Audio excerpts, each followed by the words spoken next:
Relocating to a new town and attempting to forge new friendships can be an intimidating endeavor, especially for individuals like me who grapple with social interactions. Regrettably, I've always carried a certain social awkwardness, a fact I readily acknowledge. When the demands of my job necessitated a move, taking me hundreds of miles away from my hometown, it marked a bittersweet chapter in my life. While the prospect and generous compensation excited me, bidding farewell to familiar faces and the comforts of home weighed heavily on my heart. My rationale was to seize the opportunity, dedicate myself to the job, and entertain the prospect of returning to my hometown once my contract concluded, hopefully a few years down the road. However, my initial month in the new town proved to be more challenging than I had anticipated. After work, I often retreated to the confines of my new abode, finding solace in video games and indulging in marathon sessions of TV shows to fill the void created by the absence of companions. Yet, as expected, the pangs of loneliness gradually took root, casting their dispiriting shadow. I yearned for camaraderie and a sense of belonging. In my pursuit of solace and distraction, I happened upon a comic book store not far from my residence. This serendipitous discovery injected a glimmer of excitement into my otherwise routine existence. You see, one constant in my life has been my fervent adoration for comics, particularly those of the Marvel universe. My fascination with these illustrated narratives traced back to my earliest years, even before I could decipher the text, as I would be captivated by the enthralling covers of my brother's comic books. While the comic book store couldn't entirely cure my solitude, it did offer a comforting escape. I started frequenting the store a couple of times a week, rekindling my passion for all my beloved comic series. It was during one of these visits that my life took an unexpected turn. As I perused the new arrivals in the comic book section, my gaze was drawn to the latest issue of Fantastic Four. Just as my hand extended to claim it, an intriguing figure approached me. He was tall and slender, sporting thick black glasses and flowing blonde hair that brushed his shoulders. His beard was an unruly patchwork, and though his appearance was distinctive, there was an undeniable charm about him. Thinking he intended to browse the same section, I shifted aside, only to discover that he wished to engage in conversation. With a pronounced southern accent, he inquired, "Hey there, friend. Are you a fan of the Fantastic Four?" A smile and a nod were my involuntary responses, though I must admit, I'm not particularly adept at impromptu interactions like this one. You're in for a treat. This issue really lives up to the F4 legacy. By the way, the name's Pete, not Peter Parker, mind you, he quipped with a chuckle. I joined in the laughter, recognizing the reference to Spider-Man. Extending my hand, I replied, "Pleased to meet you, Pete. I'm your name." From that peculiar and slightly awkward exchange, the foundation of a new friendship began to take shape. Pete and I began to hang out regularly, discussing our shared passions for comics, Star Wars, video games, and all things geeky. It felt as if destiny had orchestrated our meeting, and we swiftly became inseparable. Weeks transformed into months, and Pete became my confidant and the go-to person for all things nerdy. He was like a long-lost friend I had never known I needed, and his companionship brought boundless joy to my life. However, it wasn't long before our relationship took an eerie and disconcerting turn. Pete began to mimic me in subtle, peculiar ways. He started dressing similarly, occasionally donning shirts from my own wardrobe.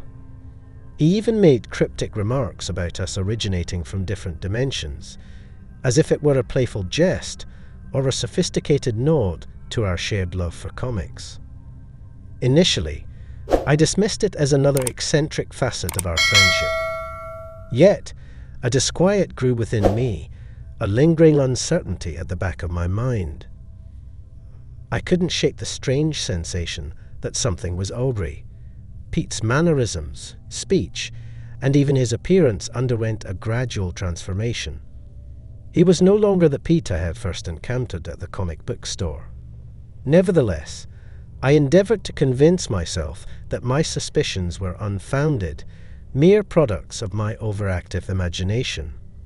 One fateful day, following an exceptionally enjoyable visit to the comic book store, Pete remarked, "You know, I've been thinking, it's almost as if you're me from a parallel universe." This time, his comment carried a different weight, as though he wasn't playfully alluding to comic book lore. It sent an unsettling chill down my spine.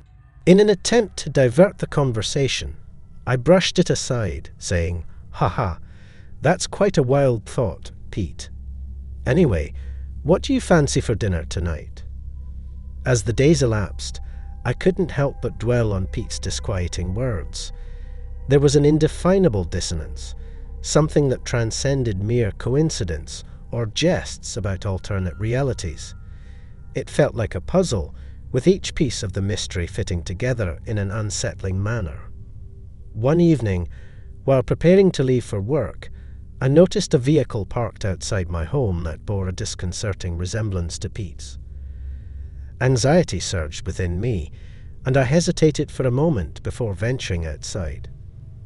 I endeavored to rationalize my unease, believing it to be an unfounded paranoia, but a deep-seated intuition urged me to exercise caution. At the workplace, a sense of foreboding continued to cling to me.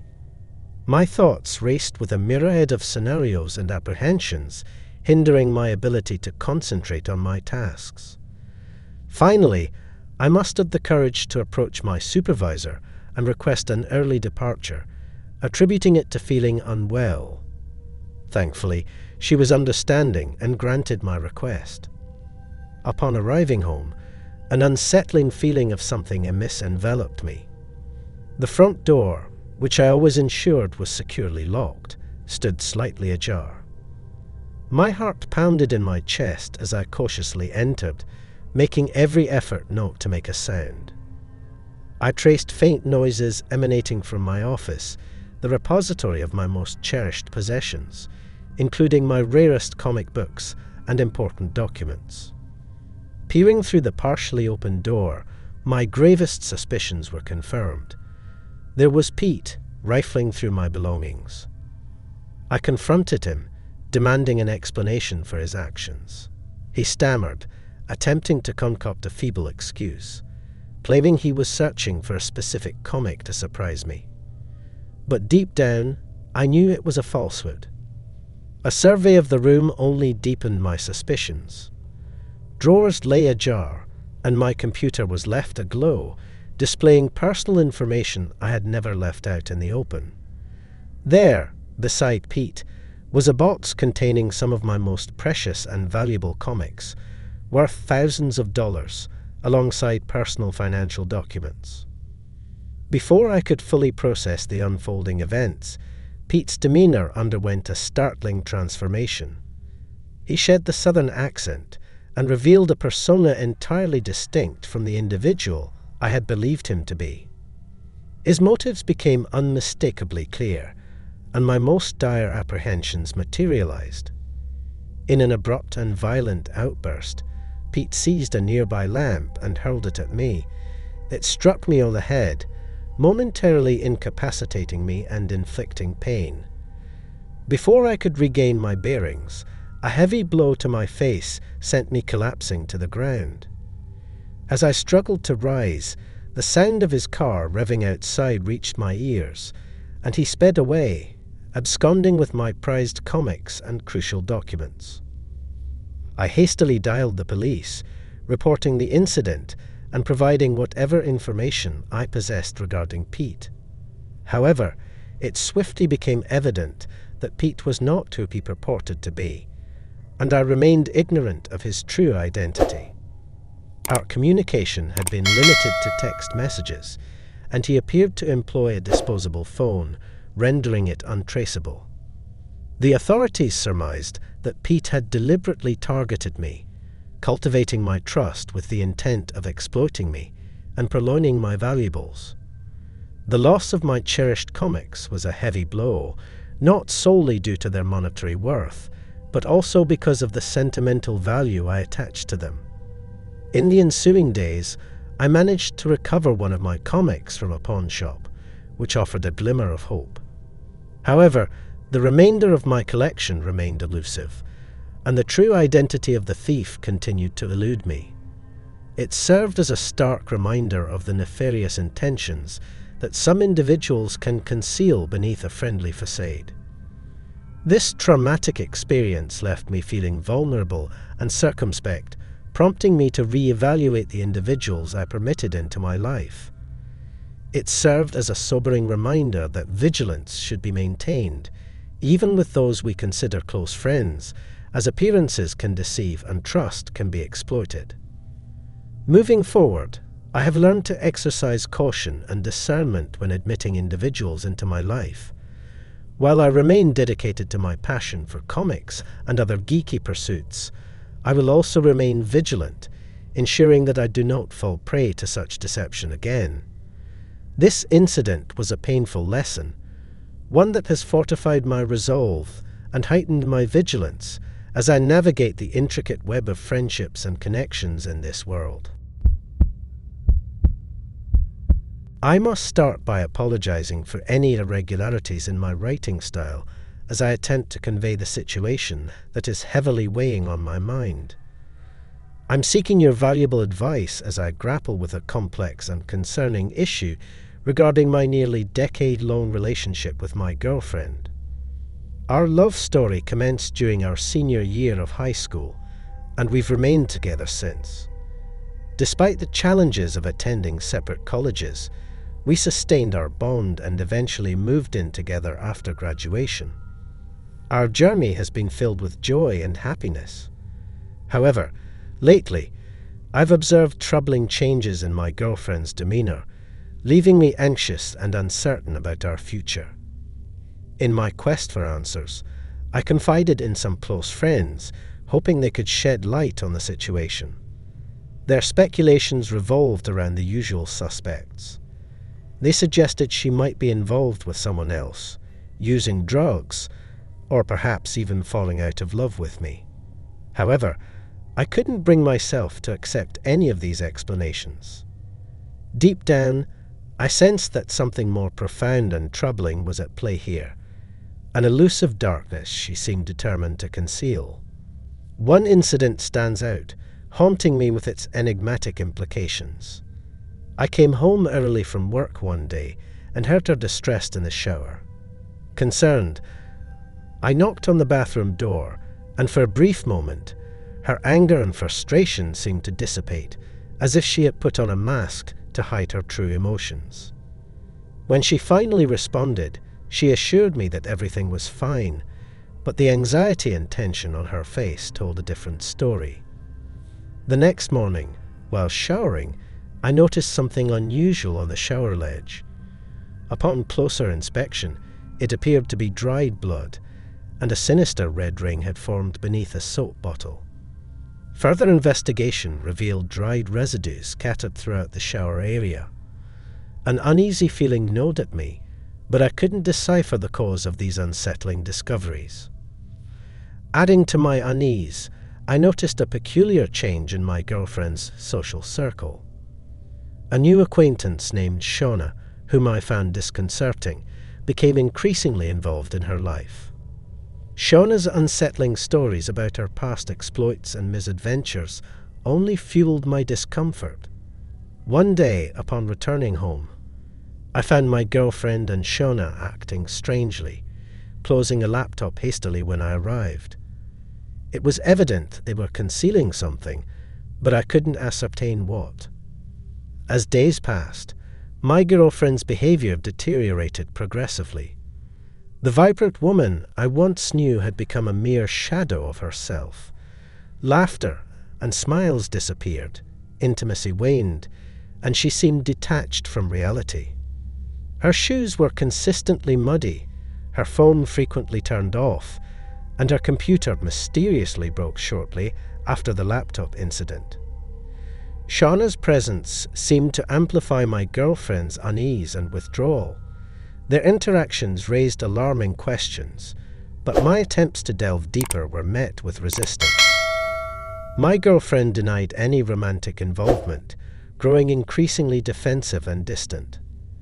Her eyes, once a window to her soul, now mirrored an enigmatic void.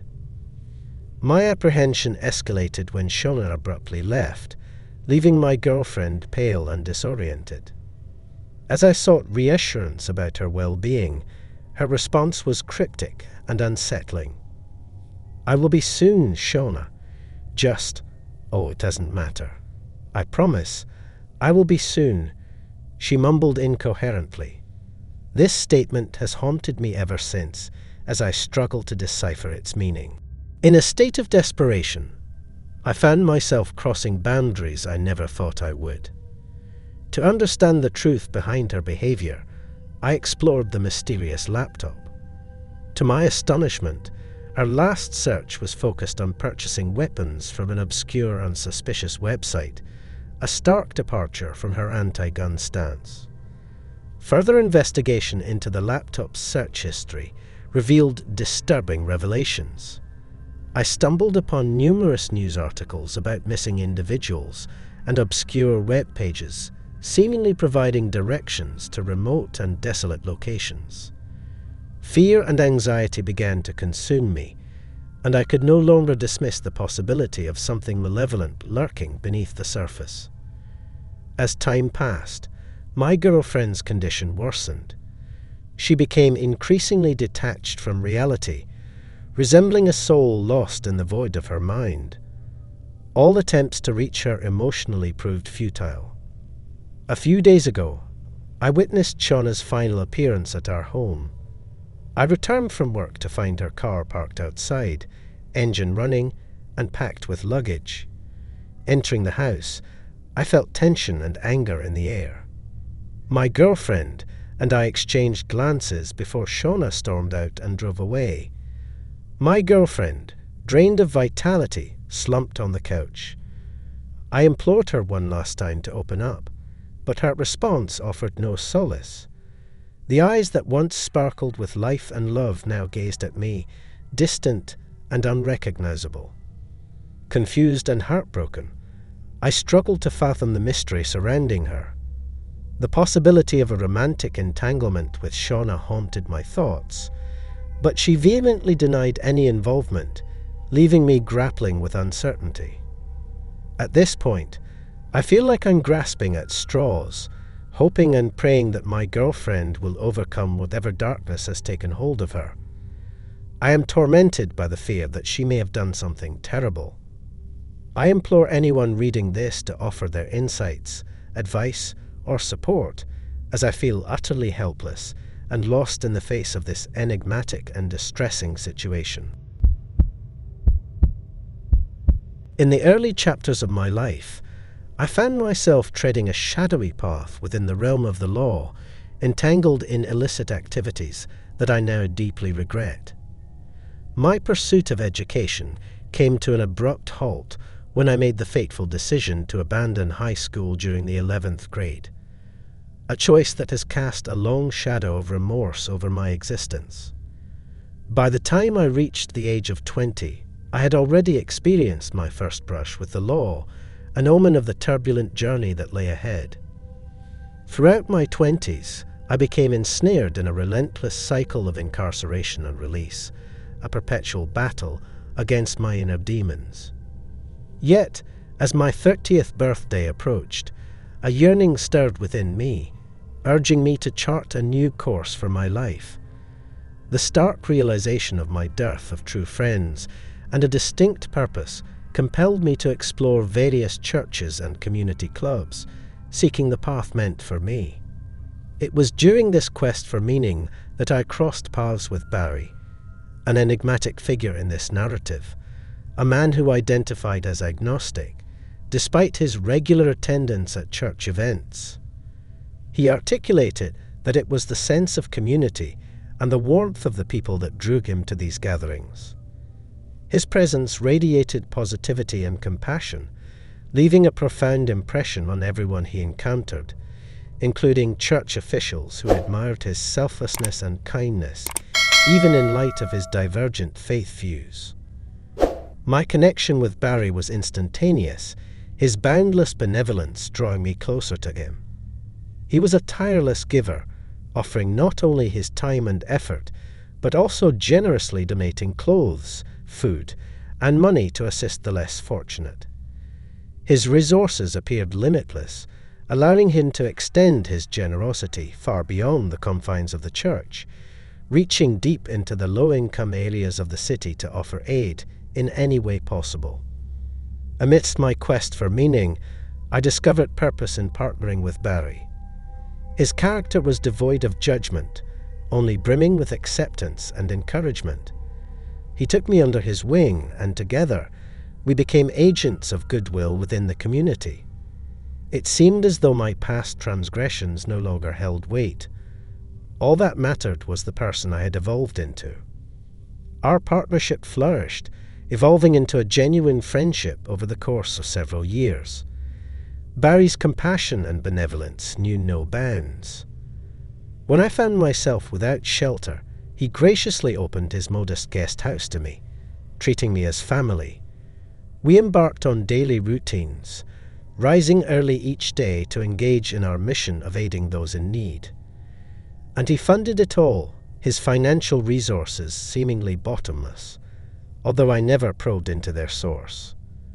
Then, one fateful afternoon, everything shifted. I noticed an unsettling change in Barry's demeanor. The vibrant energy that had once fueled him had dimmed, replaced by an aura of agitation and distress. It was as if he had become a stranger to himself, and I could not ignore the shift in his behavior, my concern for my dear friend mounting. That evening, as we made our way back to his house, I mustered the courage to inquire about his well-being. When I asked if he was all right, he let out a deep sigh and offered a dismissive assurance that he was fine. Something was evidently amiss, and an uneasy tension hung in the air between us. Later that night, I found myself peering out of the window of the guest house, situated just a few yards behind Barry's residence. His lights were on, the blinds drawn, granting me a glimpse into the house. From that vantage point, I observed him pacing restlessly around the room, engaged in a heated phone conversation. It was an aspect of Barry I had never witnessed. The anger and fury in his voice were completely foreign to the calm and composed individual I knew. Curiosity and worry gripped me, compelling me to edge closer to the house, hoping to catch snippets of the conversation that might elucidate the turmoil engulfing my friend. The words I overheard sent shivers down my spine. Barry was venting his frustration and demanding urgent action from someone. He spoke of escaping from what sounded like a nightmarish situation, leaving me with more questions than answers.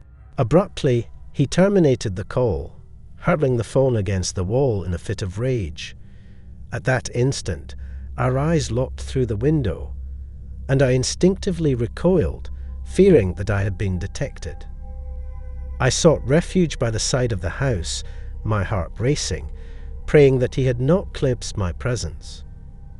I lay motionless, beseeching his departure and the quelling of the tempestuous storm brewing within him. Moments later, the front door swung open, revealing Barry, who bellowed my name into the night, his voice heavy with anger and betrayal. I was rendered speechless by fear, unable to offer any explanation for my actions. He lunged at me, seizing the collar of my flannel shirt and pushing me against the house. Rage emanated from him, and with each furious word, droplets of spittle landed on my cheek. He accused me of attempting to pilfer his money, of betraying his trust, and spying on his personal matters. My mind raced, struggling to formulate a response, but silence clung to me, my thoughts tangled in a maelstrom of emotions. In one swift motion, he cast me to the ground, continuing his tirade. It was a horrifying realization that the person who had extended such kindness and acceptance could unleash such fury and violence. I felt exposed, terrified, and entirely defenseless. The world around me blurred as he delivered a blow to my face, leaving me dazed, seeing stars. As I endeavored to regain my composure and rise to my feet, he thrust me down once more, his voice hoarse from shouting. The pain was excruciating, both physical and emotional, as I grappled with the unexpected betrayal from someone I had come to trust so profoundly. When I attempted to stand again, he administered a kick that reverberated through my entire being, leaving me disoriented and questioning my fate. With an air of finality, he ordered me to stay put before retreating into his house, slamming the door behind him.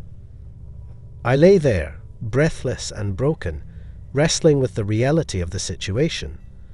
What had transpired to trigger such a dramatic shift in my once compassionate and gentle friend? The answer eluded me as I lay there, awaiting his departure and hoping for the tempestuous storm within him to subside. Summoning the last vestiges of my strength, I finally managed to pull myself upright. I quickly gathered my scant belongings from the guest house and sought refuge in the shelter of the woods that bordered Barry's property. Concealed within the tree line, I observed as Barry prowled around the guest house, his earlier rage still simmering beneath the surface. Eventually, he breached the door, searching for me and calling my name in a fit of fury. It was then that I understood I could no longer remain there. My safety was on the line, and I needed to find help. I navigated the dense forest, my heart pounding, praying that my escape route remained concealed. Eventually, I reached the road and sprinted to a nearby convenience store, seeking assistance from the bewildered clerks. Gasping for breath, I implored them to contact the police, as I did not possess a phone at the time. In due course, the police arrived, and I poured out my story, recounting the events that had transpired, uncertain of their ability to intervene, but hopeful that they would shield me from the looming threat. Their presence provided some solace, yet anxiety and uncertainty still gnawed at my every thought. The authorities acted swiftly, proceeding to Barry's residence to address the situation. Before long, I received word that he had been apprehended. My curiosity compelled me to search for information about his case, but to my astonishment, I discovered nothing. It was as if Barry had vanished from official records, prompting me to question whether Barry was merely an alias, and if the person I had come to know was harboring a darker secret. In the aftermath of that harrowing night, my mind remained haunted by unanswered questions. What was Barry involved in? What had triggered his sudden eruption of rage and violence? Did he intend to inflict further harm upon me, or was he ensnared in his own inner turmoil? The experience imparted a profound lesson, that sometimes those who appear to be the finest among us may conceal the darkest secrets. The facade people present to the world can obscure the struggles and darkness they carry within.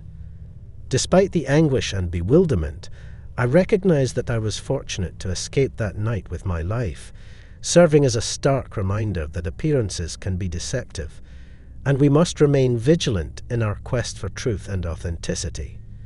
The memory of Barry's ostensibly benevolent exterior continues to haunt me, leaving me with an unquenchable thirst for answers that may forever remain elusive. Upon reflection, I deeply regret my failure to pay closer attention to the warning signs concerning Wyatt, my romantic partner who would later turn my life upside down. Many of us have experienced painful relationships in the past, but I could have never imagined the extent of the danger that awaited me when I first encountered Wyatt. From the very outset, he embodied everything one could desire in a partner. He was charming, witty, and radiated a level of attractiveness that turned heads wherever he went. Standing tall with an athletic build, a hint of rugged scruff on his face, and a smile that could illuminate a room, Wyatt was objectively, undeniably handsome. His appeal extended beyond his physical appearance. He possessed an exceptionally likable personality that instantly connected with anyone he met. As we embarked on a few dates, I admired all the qualities that made him attractive, but somehow that elusive spark was missing. We had open discussions about our feelings, and thankfully, Wyatt was understanding and accepting of my hesitations. We decided to remain friends and gradually grew apart romantically. However, our friendship deepened over the ensuing months as we shared the highs and lows of our love lives and offered each other advice. In my life, Wyatt became an irreplaceable friend, someone I treasured deeply and valued more than any other friendship at that point. Time passed, and life unfolded as it does. Wyatt eventually began seeing someone else, and our communication gradually waned until one day he vanished without a trace. No social media presence, and his phone number was disconnected. Despite the distance, I held a fondness for him in my heart and would occasionally spot him at bars, even if we didn't interact as much as before. Then, on one unforgettable Friday night, everything changed. The bar's doors swung open dramatically, and there stood Wyatt, just as handsome as ever. My excitement overwhelmed me, and I immediately left the group I was conversing with to embrace him warmly. It felt like a reunion with the old Wyatt, the one I had cherished as a close friend before circumstances tore us apart. However, as I looked back on that night, there was something peculiar that I should have noticed. Wyatt never approached the bar to order a drink, which struck me as a little odd, though I brushed it aside at the time. Instead, we talked the night away, catching up on everything we had missed, and it was as if no time had passed between us. As fate would have it, that night marked a turning point in our relationship. For the first time in all the years I had known him, Wyatt and I shared a kiss that opened the door to more dates. It seemed that life had realigned our paths once more, and I found myself giving him a chance beyond the realm of friendship. Perhaps my recent emotional vulnerability, stemming from a recent breakup, played a role in this decision, making me more receptive to the idea of exploring something deeper with him. As we officially began dating, I couldn't help but notice subtle changes in Wyatt's behavior. He appeared unenthusiastic about going to our favorite bar, which struck me as unusual. Nevertheless, I respected his preferences, assuming that he simply had different tastes when it came to entertainment venues. One night, my friends planned to gather at our usual bar, and I informed Wyatt of my plans. To my surprise, he appeared nervous, but he eventually consented to my going without him. I never considered myself one of those people who needed to be with their partner constantly, so I thought nothing of it and met my friends at the bar around 9:30 p.m. As I approached the bar to order a drink, I noticed the bartender's reaction. She looked at me with disdain, avoiding eye contact as she hesitantly took my order and then returned with my drink. It was perplexing, as I couldn't think of anything I had done to offend her. Still, I brushed it off, determined not to let any negativity tarnish my evening with friends. Throughout the evening, I would occasionally glance over at the bar and catch the bartender staring at me intently. It felt disconcerting, but I attributed it to coincidence or perhaps my imagination. However, as the night wore on, I decided to use the restroom before Wyatt arrived to pick me up, and what happened next would change everything. While washing my hands in the restroom, the bartender unexpectedly entered and locked the door behind her. Fear seized me as I wondered if I was about to face some kind of assault. Her eyes welled with tears, and she asked if I was Gina, seeking confirmation, to which I hesitantly nodded. What she disclosed next would shatter any sense of security I had left. The bartender proceeded to tell me that she had dated Wyatt a couple of years ago. Her voice quivered with trepidation as she shared a chilling revelation. During their relationship, Wyatt had developed an unhealthy obsession with me, constantly comparing her to me, saying things like, "Why can't you be more like Gina?" Or, "Gina would do it like this." He had even uttered the unforgivable words, "When I'm with Gina, I could hate you." To my astonishment, she revealed that she had discovered numerous pictures of me on Wyatt's computer, images taken surreptitiously without my knowledge. These pictures spanned various moments of my life, from driving to walking, and even photos of me during dates or inside my own home. Confronting Wyatt about this violation had resulted in a hostile reaction, with him deleting all the evidence, making threats, and then vanishing from town. A whirlwind of emotions surged within me: disbelief, fear, anger, and confusion. Could this truly be accurate? Could the person I had known so well and regarded as a close friend have committed such an invasive and horrifying act? When the bartender inquired if I was currently dating Wyatt, a sudden defensive instinct overcame me. Could she be envious, attempting to sabotage our relationship? I questioned why she hadn't reported this to the police, but her response lacked clarity, adding to the ambiguity surrounding her story. Nonetheless, her emotions seemed authentic, and the evidence she mentioned hinted at something deeply sinister. Despite my reservations, I expressed gratitude for her concern and left the restroom. As I rejoined my friends, I couldn't shake the unsettling feeling that had enveloped me. A part of me wanted to believe that the bartender had misunderstood or exaggerated the situation. After all, this didn't align with the person I believed Wyatt to be. However, another part of me couldn't ignore the gravity of the revelation and the intensity in the bartender's eyes. When Wyatt arrived to pick me up, I hesitated to broach the conversation, fearing his reaction. Nevertheless, I summoned the courage to recount everything the bartender had shared. Initially, he remained silent, as though searching for the right words. Instead of outright denial, he uttered words that sent a chill down my spine. "I just loved you so much, Gina." My heart raced as I absorbed his words, the implications sinking in. Could it be true? Did he truly harbour such an obsession with me that it drove him to invade my privacy in such a sinister manner? Before I could fully process his admission, something even more horrifying unfolded. Without warning, Wyatt began driving recklessly, accelerating to alarming speeds. Panic and terror engulfed me as I pleaded with him to stop the car, but he seemed on a mission. The stretch of highway we were on had a sharp turn up ahead, yet instead of slowing down, Wyatt drove straight ahead, crashing through the guardrail.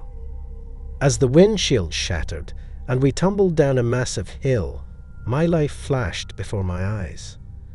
The adrenaline rush was intense, and I briefly lost consciousness. Upon regaining awareness, Wyatt was unconscious at the wheel, and I was bleeding from my head, but surprisingly lucid. I swiftly grabbed my phone and dialed 911, desperate for help. Emergency responders arrived promptly and attended to my injuries. As they extricated Wyatt from the wreckage, he began to regain consciousness, though he appeared groggy and disoriented. An ambulance rushed him to the hospital for further assessment. Amidst the chaos, I recounted the night's events to the police, detailing how my boyfriend had intentionally driven off the road at a dangerously high speed. I also divulged the bartender's story, exposing the alarming allegations about the pictures he had taken of me without my knowledge or consent. Regrettably, the police response to the picture allegations seemed lackluster at best. They appeared to treat it less seriously than I did, leaving me frustrated and vulnerable. I couldn't help but question whether they truly comprehended the gravity of this invasion of privacy and the potential violation of the law. Despite my doubts and the absence of immediate action, I pursued charges against Wyatt for the reckless driving incident. It was evident that he posed a significant threat to me, and I couldn't remain silent, knowing what he had done. As the legal process unfolded, I sought the assistance of someone to investigate the alleged pictures and ascertain the truth behind the disturbing revelation. In retrospect, I am haunted by the realization that I should have heeded the bartender's warning. I allowed my emotions and past friendship to cloud my judgment, rendering me blind to the potential dangers lurking within the person I believed I knew so well. Fortunately, I survived that harrowing night, but the physical and emotional scars will endure. Wyatt now resides behind bars, and I am diligently cooperating with authorities to ensure that any evidence of the pictures is thoroughly examined. If necessary, he will be held accountable for those actions as well. I am determined to safeguard myself and others from potential harm, and I hope my ordeal serves as a stark reminder to trust our instincts and heed warning signs, regardless of how unimaginable they may seem at first.